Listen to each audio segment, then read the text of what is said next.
ನಿತಿನ್ ಅವರೇ, ನಿಮ್ಮ first opening comment. ನೀನು ಹೊಡೆದಂಗೆ ಮಾಡು, ನಾನು ಹತ್ತಂಗೆ ಮಾಡ್ತೀನಿ ಅಂತ ಅಡ್ಜಸ್ಟ್ಮೆಂಟ್ ಪಾಲಿಟಿಕ್ಸ್ ಬಿಜೆಪಿ ಮತ್ತು ಕಾಂಗ್ರೆಸ್ದು ಈ ವಿಚಾರದಲ್ಲಿ?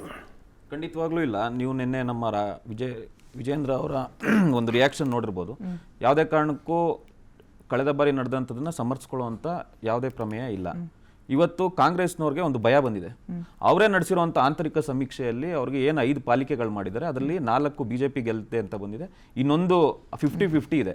ಆ ಒಂದು ಭಯದಿಂದ ಇವತ್ತು ಏನಾರು ಮಾಡಬೇಕು ಅಂತೇಳಿ ಸತತ ಪ್ರಯತ್ನ ಮಾಡ್ತಾ ಇದ್ದಾರೆ. ನಿಮಗೆ ಗೊತ್ತಿರೋ ಹಾಗೆ ಸಿದ್ದರಾಮಯ್ಯ ಅವರು ಮುಖ್ಯಮಂತ್ರಿ ಆಗಿದ್ದಾಗ ನಾವು EVM ಬೇಡ, ಬ್ಯಾಲೆಟ್ ಪೇಪರ್ ಬೇಕು ಅಂದ್ರು. ಅವ್ರು ಆ ದಿನಗಳ ತರ ಚುನಾವಣೆ ಮಾಡ್ಬೋದು, ನಾವ್ ಏನ್ ಬೇಕಾದ್ರೂ ಮಾಡ್ಬೋದು, ಅಲ್ಲಿ ಗೋಲ್ಮಾಲ್ ಮಾಡಿ ಮಾಡ್ಬೋದು ಅಂತೇಳಿ ಮಾಡಿದ್ರು. ಅದು ಕೂಡ ಅವ್ರಿಗೆ ಕೈ ಕೊಡ್ತು. ಬೆಂಗಳೂರು ಜನ ದಡ್ರಲ್ಲ, ಬೆಂಗಳೂರು ಜನ ಬುದ್ಧಿವಂತರು ಅನ್ನಕ್ಕಂಥದ್ದು ಅವ್ರಿಗೆ ಜ್ಞಾನೋದಯ ಆಗಿ ಕೊನೆಗೆ ಈ ಹಂತಕ್ಕೆ ಬಂದಿದ್ದಾರೆ.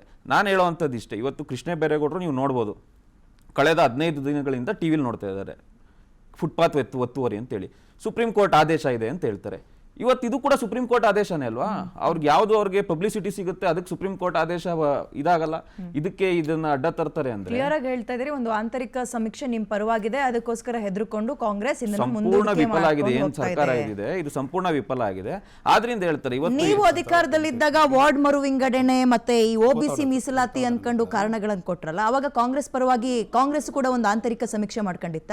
ಅವಾಗ ನಿಮ್ ವಿರುದ್ಧ ಬಂದಿತ್ತ? ಖಂಡಿತವಾಗ್ಲೂ ಇಲ್ಲ. ಆ ಸಮಯದಲ್ಲಿ ಕೋವಿಡ್ ಅಂತಕ್ಕಂಥ ಮಹಾಮಾರಿ ಕೇವಲ ಬೆಂಗಳೂರಿಗಲ್ಲ, ಇಡೀ ಪ್ರಪಂಚದಲ್ಲಿ ಆ ಒಂದು ಸಮಸ್ಯೆ ಇತ್ತು.